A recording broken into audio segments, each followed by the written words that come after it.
Hey guys, welcome back to RIPP Superchargers and thanks for stopping by. So today we're pretty excited because we are launching a brand new product. We're expanding our coil line, our performance coil line for the Jeep lineup into the JL. So those of you who already know about our coils know that we've been making performance ignition coil packs for 3.8 liters, 3.6 liters, okay, Mach 1, and now we're introducing the brand new 3.6 liter Mach 2. Remember, those of you with JLs and also 2016 Grand Cherokees and Durangos with Pentastar V6s have this different ignition coil. It's a 3-wire. It's basically bigger inside. It already carries a little bit more energy than stock, but we were able to get it up another 10%.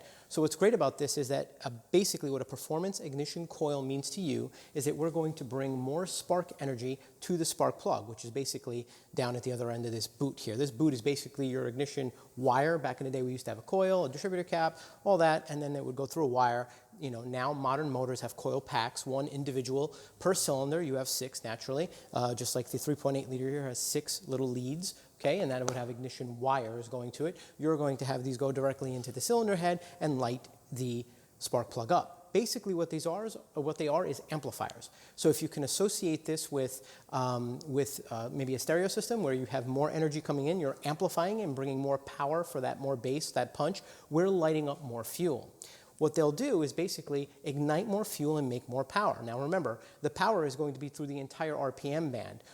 As soon as you blip into the throttle, you're going to feel a lot more throttle response. So from there, you're going to be able to see that the meat of the power band in the middle is going to have a lot more power. And we're going to be able to demonstrate that for you on this Jeep right here. Now, this behind me is a 2019 Jeep JL with a 3.6 liter and an 8-speed automatic transmission. Now, we previously tested this vehicle at about 199 or 198 horsepower at the rear wheel. This vehicle is equipped with larger 37-inch tires. Those Nittos are a little heavy, a 2-inch lift kit, and some gears, 513s, and that combination came together at about 200 wheel horsepower. That horsepower is actually the horsepower you're driving down the road, not what the dealer or the manufacturer sells you. So, just one more thing about these coils. Essentially, they come really nicely packaged. They come with instructions. They do come with a warranty. They're pretty easy to install. Take about an hour, maybe a little longer in a JL because there's a couple more things in it. But, you know, set yourself aside a good hour. Well, I guess that's pretty much it. I could let the dyno do the talking, and we can reconvene and close it up. Ready?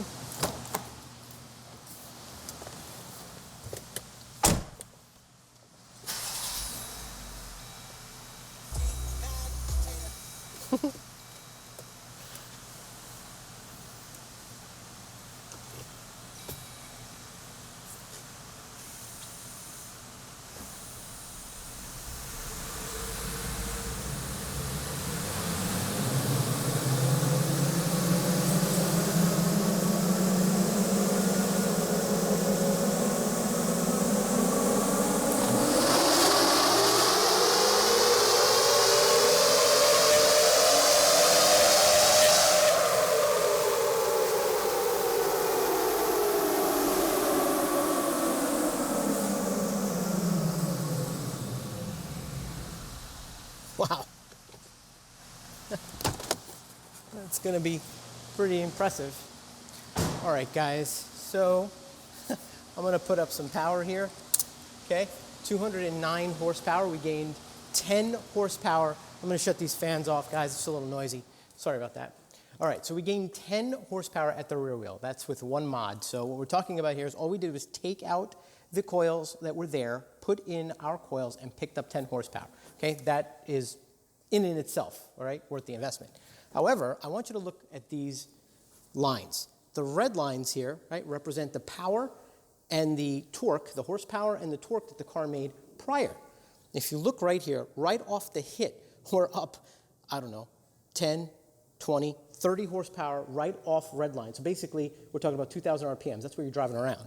But look at the torque, 10, 20, 30, 40, 45, 45 being conservative because it's almost 50, okay? 50 pounds more torque right at low RPM. What is that doing? That basically means when you're tipping into the gas, okay, there's a lot of fuel there that's being unburnt, that's going to your cats and stuff that you're wasting and shooting out into the atmosphere.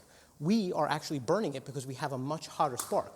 Technically, for those of you who know performance, you probably could open the gap, but we're not getting there because we're not tuning the vehicle and we don't know what that's going to do to the vehicle. So a lot of you asked that question. We're going to answer that with only if you plan on tuning the vehicle. If you have like a little Diablo unit or an HP tuner's unit, you could go into the car and program that. But we're talking about a stock to stock. That gain, 45 pounds of torque, that holds it through nearly the entire RPM until you get to the end, right? Will make it more powerful. Now, in our own vehicles, okay, we have seen an Mpg gain, and that's really good. We've seen anywhere between 1 and 2 miles per gallon driven conservatively, and you can probably experience it yourself. And if you read reviews online, which are now everywhere, from the 3.6 liters, right? The first gen 3.6 liters, you can see that people are gaining that gas mileage, and so you might as well take advantage of that. So if you have any questions, please go down into the comments. We love to answer questions, and don't be afraid to run them down. Please hit that like button and the subscribe. It really does help us make these videos, and we know that we're getting through to you, as well as find us online, www.ripmods.com, and all the Facebooks and the Instagrams and all that. Thanks.